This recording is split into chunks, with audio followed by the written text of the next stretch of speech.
नमस्कार दोस्तों, study classes with are के साहू पर आप सभी का स्वागत है। आज इस वीडियो में हम लोग झारखंड के महत्वपूर्ण जनजाति मुंडा जनजाति से संबंधित महत्वपूर्ण प्रश्न के बारे में डिस्कस करेंगे। तो शुरू करते हैं दोस्तों मुंडा जनजाति से संबंधित महत्वपूर्ण प्रश्न के बारे में। तो आज का पहला प्रश्न है, झारखंड में तीसरी सर्वाधिक जनसंख्या वाली जनजाति इनमें से कौन सी है? तो ऑप्शन है मुंडा, उरांव, हो, खोंड। तो इसका सही जवाब हो जाएगा ए नंबर मुंडा। झारखंड की जो तीसरी सर्वाधिक जनसंख्या वाली जनजाति है वो मुंडा जनजाति है। चलिए अगला प्रश्न देख लेते हैं। अगला प्रश्न है, झारखंड की कुल जनजातीय जनसंख्या में मुंडा जनजाति का प्रतिशत लगभग कितना है?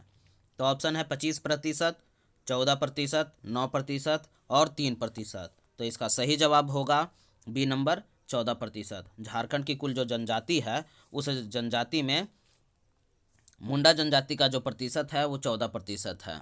चलिए अगला प्रश्न देख लेते हैं। अगला प्रश्न है, मुंडा शब्द का सामान्य अर्थ क्या होता है? तो ऑप्शन है महान व्यक्ति, ताकतवर व्यक्ति, धनी व्यक्ति और विशिष्ट व्यक्ति। तो इसका सही जवाब होगा डी नंबर विशिष्ट व्यक्ति। मुंडा शब्द का जो सामान्य अर्थ होता है वो विशिष्ट व्यक्ति होता है। मुंडा शब्द का विशिष्ट अर्थ क्या है? तो ऑप्शन है गांव का सर्वाधिक धनी व्यक्ति, गांव का राजनीतिक प्रमुख है, गांव का धार्मिक प्रमुख, गांव का सबसे महान व्यक्ति। तो इसका सही जवाब होगा वो बी नंबर गांव का राजनीतिक प्रमुख है। चलिए अगला प्रश्न देख लेते हैं। मुंडा जनजाति का संबंध इनमें से किस समूह से है? तो ऑप्शन है प्रोटो ऑस्ट्रेलॉइड समूह से, मंगोलॉइड समूह से, द्रविड़ समूह से और निग्रिटो समूह से। तो इसका सही जवाब होगा ए नंबर प्रोटो ऑस्ट्रेलॉइड समूह से है। दोस्तों मुंडा जनजाति से संबंधित जितने प्रकार के भी प्रश्न हैं वो सारे प्रश्न मैं आपके समक्ष लेकर आया हूँ, इसीलिए इसको ध्यान से देखिएगा। अगला प्रश्न है, मुंडा जनजाति की भाषा है। ऑप्शन है कुड़ुख, खोरठा, मुंडारी और पंचपरगनिया। तो इसका सही जवाब होगा सी नंबर मुंडारी। मुंडा जनजाति की जो भाषा है वो मुंडारी भाषा है। मुंडारी भाषा का संबंध इनमें से किस भाषा परिवार से है? तो ऑप्शन है Dravid, Austro Asiatic, Indo Aryan या इनमें से कोई नहीं। तो इसका सही जवाब होगा बी नंबर ऑस्ट्रो एशियाटिक। चलिए अगला प्रश्न देख लेते हैं। इनमें से किस जनजातीय द्वारा स्वयं को होड़ोको कहा जाता है? किस जनजाति द्वारा स्वयं को होड़ोको कहा जाता है? तो ऑप्शन है उरांव, मुंडा, चीकबड़ाइक या बथुड़ी। तो इसका सही जवाब जो होगा वो होगा बी नंबर मुंडा।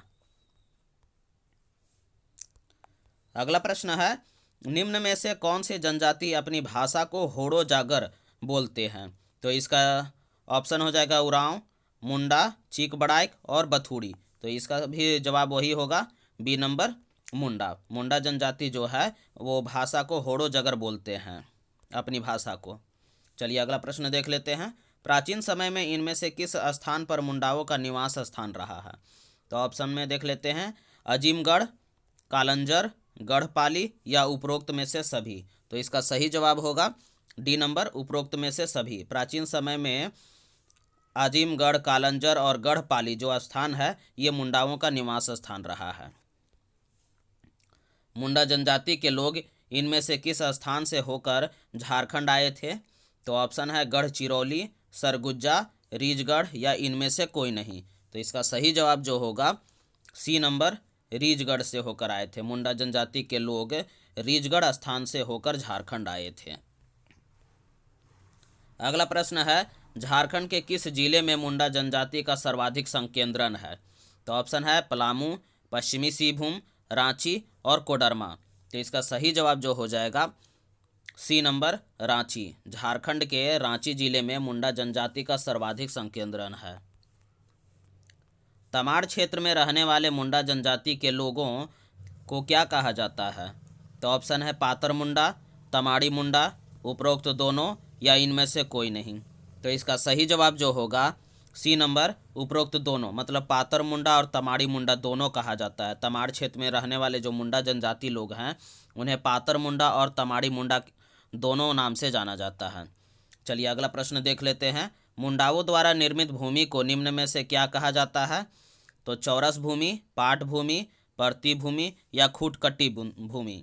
तो इसका सही जवाब जो होगा डी नंबर खूंटकट्टी भूमि। मुंडाओं द्वारा जो निर्मित भूमि होती है उसे खूंटकट्टी भूमि के नाम से जाना जाता है।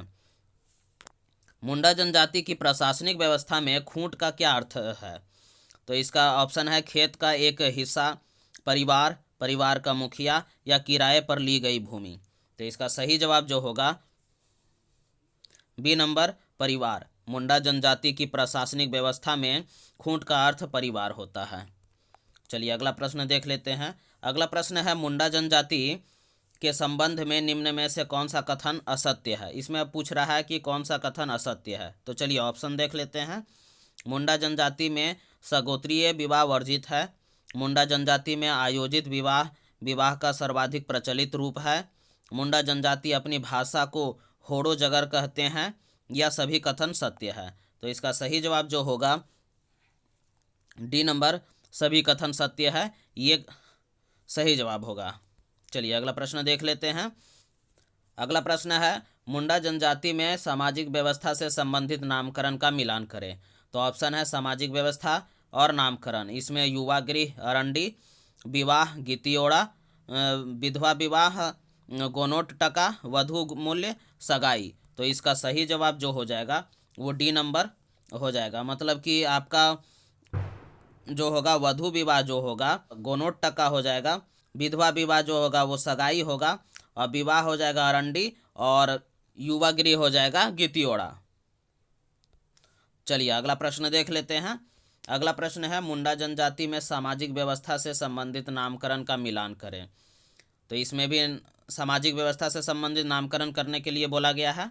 तो इसका सही जवाब जो हो जाएगा आपका डी नंबर 4, 1, 2, 3। मतलब कि आपका ग्राम प्रधान मुंडा हो गया, ग्राम पंचायत हातू हो गया, ग्राम पंचायत प्रधान हातू मुंडा हो गया, और परहा पंचायत प्रधान मानकी हो गया। तो चलिए अगला प्रश्न देख लेते हैं। अगला प्रश्न है मुंडा जनजाति में कई गांवों से मिलकर बनी पंचायत को क्या कहा जाता है? तो ऑप्शन है अखड़ा, परहा, खूंट, पंचा। तो इसका सही जवाब जो हो जाएगा बी नंबर, परहा। मुंडा जनजाति में कई गांवों से मिलकर बनी पंचायत को परहा कहा जाता है। मुंडा जनजाति में पंचायत स्थल को क्या कहा जाता है? तो ऑप्शन है अखड़ा, परहा, खूंट और पंचा। तो इसका सही जवाब जो हो जाएगा ए नंबर, अखड़ा कहा जाता है। मुंडा जनजाति में जो पंचायत स्थल को अखड़ा कहा जाता है। मुंडा जनजाति में वधु मूल्य को निम्न में से किस नाम से जाना जाता है? तो ऑप्शन है गोनोट टका, कुरी गोनोग, कीली और साक मचारी। तो इसका सही जवाब जो हो जाएगा वो ए नंबर, गोनोट टका हो जाएगा। मुंडा जनजाति में वधु मूल्य को गोनोट टका के नाम से जाना जाता है। अगला प्रश्न देख लेते हैं। अगला प्रश्न है मुंडा जनजाति में तलाक को निम्न में से किस नाम से जाना गया है? तो ऑप्शन है गोनोट टका, कुरी गोनोग, कीली, साक मचारी। तो इसका सही जवाब जो हो जाएगा वो डी नंबर, साक मचारी होगा। चलिए अगला प्रश्न देख लेते हैं। अगला प्रश्न है मुंडा जनजाति के संबंध में निम्न कथनों पर विचार करें। ऑप्शन है इन जनजाति में यदि स्त्री तलाक देती है तो उसे वधु मूल्य लौटाना पड़ता है। दूसरा है अधिकांश मुंडा परिवारों में एकल परिवार की व्यवस्था पाई जाती है। मुंडा परिवार मातृसत्तात्मक होता है। तो इसका सही जवाब जो हो जाएगा सी नंबर, 1 और 2 दोनों हो जाएगा। मतलब कि आपका इस जनजाति में यदि स्त्री तलाक देती है तो उसे वधु मूल्य लौटाना पड़ता है, और अधिकांश मुंडा परिवार में एकल परिवार की व्यवस्था पाई जाती है। तो इसका सही जवाब जो हो जाएगा सी नंबर, 1 और 2 दोनों। चलिए अगला प्रश्न देख लेते हैं। अगला प्रश्न है मुंडा जनजाति में गोत्र को किस नाम से जाना जाता है? तो ऑप्शन है टका, पोन, घोटुल और कीली। तो इसका सही जवाब जो हो जाएगा डी नंबर, कीली। मुंडा जनजाति में गोत्र को कीली के नाम से जाना जाता है। रिजले ने मुंडा जनजाति के कितने गोत्र बताए गए हैं? रिजले ने मुंडा जनजाति के कितने गोत्र बताए हैं? तो ऑप्शन है 14, 74, 180 और 340। तो इसका सही जवाब जो हो जाएगा वो डी नंबर, 340। रिजले ने मुंडा जनजाति के 340 गोत्र बताए हैं। चलिए अगला प्रश्न देख लेते हैं। सोमा सिंह मुंडा ने मुंडा जनजाति को कितनी शाखाओं में विभक्त किया है? तो ऑप्शन है 9, 13, 17 और 23। तो इसका सही जवाब जो हो जाएगा वो होगा बी नंबर 13। सोमा सिंह मुंडा ने मुंडा जनजाति को 13 शाखाओं में विभक्त किया है। अगला प्रश्न है, मुंडा जनजाति की प्रसिद्ध लोक कथा जो इनकी परंपरा एवं विकास क्रम पर प्रकाश डालता है उसका नाम क्या है? तो ऑप्शन है सोसो बोंगा, हनरी बोंगा, सिंगा बोंगा या सासन बोंगा। तो इसका सही जवाब जो होगा वो ए नंबर सोसो बोंगा। चलिए अगला प्रश्न देख लेते हैं। अगला प्रश्न है, मुंडा जनजाति की महिलाओं हेतु इनमें से कौन सा कार्य वर्जित होता है? तो ऑप्शन है छप्पर पर चढ़ना, धान की बुआई करना, दाह संस्कार हेतु शमशान जाना या उपरोक्त सभी। तो इसका सही जवाब जो हो जाएगा वो डी नंबर उपरोक्त सभी। मुंडा जनजाति में महिलाओं हेतु इन सभी कार्यों को वर्जित किया गया है। चलिए अगला प्रश्न देख लेते हैं। अगला प्रश्न है, बटोई क्या है? तो ऑप्शन है मुंडा जनजाति में पुरुषों द्वारा धारण किए जाने वाला एक वस्त्र, मुंडा जनजाति द्वारा मनाया जाने वाला एक पर्व, मुंडा जनजाति का एक नृत्य या उपरोक्त में से कोई नहीं। तो इसका सही जवाब जो हो जाएगा ए नंबर मुंडा जनजाति में पुरुषों द्वारा धारण किया जाने वाला एक वस्त्र है। बटोई जो है वो एक प्रकार का वस्त्र है जो मुंडा जनजाति के लोग धारण करते हैं, मुंडा जनजाति के पुरुष लोग धारण करते हैं। चलिए अगला प्रश्न देख लेते हैं। मुंडा जनजाति में पुरुषों द्वारा धारण किए जाने वाले वस्त्र बटोई को किस अन्य नाम से जाना जाता है? तो ऑप्शन है केरिया, परेया, चरेया या हेरिया। तो इसका सही जवाब जो हो जाएगा ए नंबर केरिया के नाम से जाना जाता है। मुंडा जनजाति में पुरुष द्वारा जो वस्त्र धारण किया जाता है उसे बटोई कहते हैं, जिसे अन्य नाम से केरिया नाम से जाना जाता है। चलिए अगला प्रश्न देख लेते हैं। परैया क्या है? तो ऑप्शन है मुंडा जनजाति में पुरुषों द्वारा धारण किया जाने वाला एक वस्त्र, मुंडा जनजाति में विवाह के अवसर पर गाया जाने वाला गीत, मुंडा जनजाति में महिलाओं द्वारा धारण किया जाने वाला एक वस्त्र या उपरोक्त में से कोई नहीं। तो इसका सही जवाब जो हो जाएगा सी नंबर मुंडा जनजाति में महिलाओं द्वारा धारण किया जाने वाला एक प्रकार का वस्त्र है। चलिए अगला प्रश्न देख लेते हैं। अगला प्रश्न है, मुंडा जनजाति में धान की बुआई के समय इनमें से कौन सा पर्व मनाया जाता है? तो ऑप्शन है रोवा पूना, बतौली, कर्मा या सोहराय। तो धान की बुआई के समय में जो पर्व मनाया जाता है वो पर्व है रोवा पूना। मुंडा जनजाति में जब धान की बुआई होती है उस समय जो पर्व मनाया जाता है उसे रोवा पूना कहते हैं। चलिए अगला प्रश्न देख लेते हैं। अगला प्रश्न है, मुंडा जनजाति के संबंध में निम्न में से कौन सा कथन असत्य है? तो ऑप्शन है मुंडा जनजाति द्वारा सभी अनुष्ठानों में हड़िया का प्रयोग किया जाता है, मुंडा जनजाति का प्रमुख आर्थिक क्रियाकलाप कृषि एवं पशुपालन है, मुंडा जनजाति द्वारा पशु पूजा हेतु आयोजित त्यौहार को कर्मा कहा जाता है या उपरोक्त में से सभी कथन सत्य है। तो इसका सही जवाब जो हो जाएगा सी नंबर मुंडा जनजाति द्वारा पशु पूजा हेतु आयोजित त्यौहार को कर्मा कहा जाता है, ये कथन गलत है। बल्कि कर्मा जो पर्व होता है वो भाई बहन का पर्व होता है, इसलिए यहाँ पे जो ये कथन दिया हुआ सी नंबर ये कथन असत्य है, इसीलिए इसका सही जवाब जो हो जाएगा वो सी नंबर हो जाएगा। चलिए अगला प्रश्न देख लेते हैं। अगला प्रश्न है, आर्थिक उपयोगिता के आधार पर मुंडा जनजाति द्वारा भूमि को 3 भाग में वर्गीकृत किया गया है। इस संबंध में सही मिलान करें। ऑप्शन में जैसे है कि पंकु बालू युक्त भूमि, खिरसी हमेशा उपज देने वाली भूमि, नागरा औसत उपज देने वाली भूमि। तो इसका सही जवाब जो हो जाएगा कूट का बी नंबर हो जाएगा। मतलब कि पंकु जो है हमेशा उपज देने वाली भूमि है और खिसरी बालू युक्त भूमि है और नागर जो है औसत उपज देने वाली भूमि है। चलिए अगला प्रश्न देख लेते हैं। अगला प्रश्न है, मुंडा जनजाति में प्रमुख देवता को क्या कहा जाता है? तो ऑप्शन है सिंगा बोंगा, कुसुल बोंगा, इकिर बोंगा, सासन बोंगा। तो इसका सही जवाब जो हो जाएगा वो ए नंबर सिंगा बोंगा। मुंडा जनजाति के जो प्रमुख देवता हैं वो सिंगा बोंगा हैं। अगला प्रश्न है, मुंडा जनजाति के प्रमुख देवता सिंगा बोंगा को इनमें से किसका प्रतिरूप माना जाता है? तो ऑप्शन है आकाश, धरती, सूर्य और जल।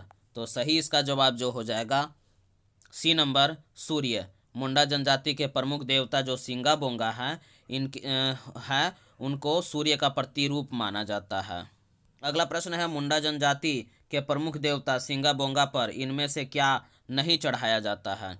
तो ऑप्शन है सफ़ेद रंग के फूल, सफ़ेद भोग पदार्थ, सफ़ेद मुर्गे की बलि या उपरोक्त सभी कद को चढ़ाया जाता है। तो इसका सही जवाब जो हो जाएगा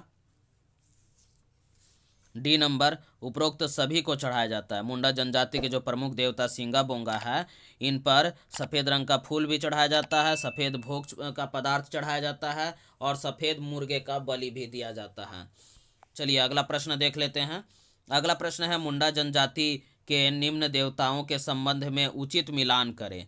तो देवता का नाम इधर है और इधर विशेषता है, मतलब हाथू बोंगा कुल देवता, देसावली ग्राम देवता, ओड़ा बोंगा गांव का प्रमुख देवी, इकिर बोंगा जल का देवता। यहाँ पे कूट दिया हुआ है 4 उठो। अब इसमें सही जवाब जो हो जाएगा वो होगा ए नंबर, मतलब कि आपका जो इकिर बोंगा जो है वो जल देवता है और ओड़ा बोंगा जो है आपका कुल देवता है और देसावली जो है आपका ग्राम प्रमुख देवी है और हाथू बोंगा जो है आपका ग्राम देवता है।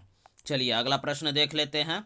अगला प्रश्न है मुंडा जनजाति में पहाड़ देवता को क्या कहा जाता है? तो ऑप्शन है बुरू बोंगा, सिंगा बोंगा, इकिर बोंगा और ओड़ा बोंगा। तो इसका सही जवाब जो हो जाएगा वो ए नंबर, बुरू बोंगा। मुंडा जनजाति में जो पहाड़ देवता है उसे बुरू बोंगा कहा जाता है। मुंडा जनजाति के पूजा स्थल को कहा जाता है? तो बोंगा, शासन, सरना, अखरा। तो इसका सही जवाब जो हो जाएगा वो सी नंबर हो जाएगा, सरना। मुंडा जनजाति के पूजा स्थल को सरना कहा जाता है। मुंडा गांव का धार्मिक प्रधान कौन होता है? ऑप्शन है पुजार, पनभरा, पाहन, डेहरी। तो मुंडा जनजाति मुंडा गांव का जो धार्मिक प्रधान होता है वो होता है आपका पाहन होता है। मुंडा गांव में जो धार्मिक कार्य जो कराने का कार्य करता है वो पाहन ही होता है, जिसे धार्मिक प्रधान के रूप में भी जाना जाता है। चलिए अगला प्रश्न देख लेते हैं। मुंडा गांव के धार्मिक प्रधान का सहायक कौन होता है? तो ऑप्शन है पुजार, डेहरी, देवड़ा और मानकी।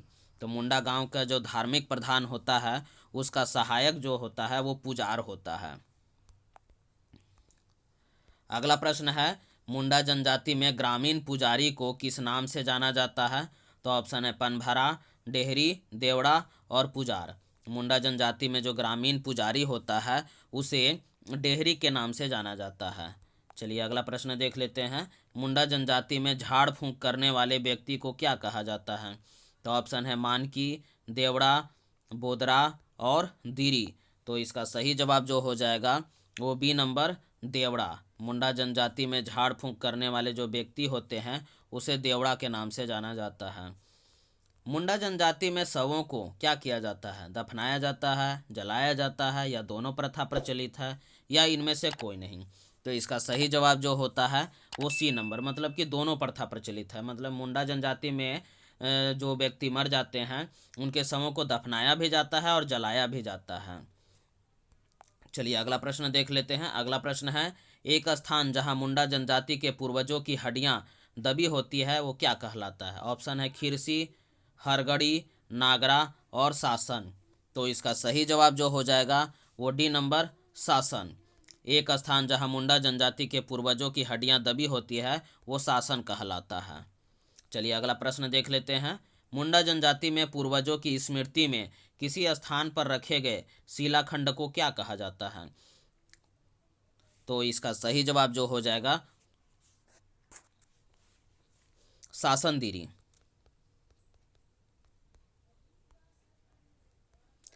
तो दोस्तों आपको हमारा वीडियो कैसा लगा? अगर आपको हमारा वीडियो पसंद आ रहा है तो इसे लाइक कर दीजिए, शेयर कर दीजिए, साथ ही साथ चैनल को सब्सक्राइब करना मत भूलिएगा दोस्तों।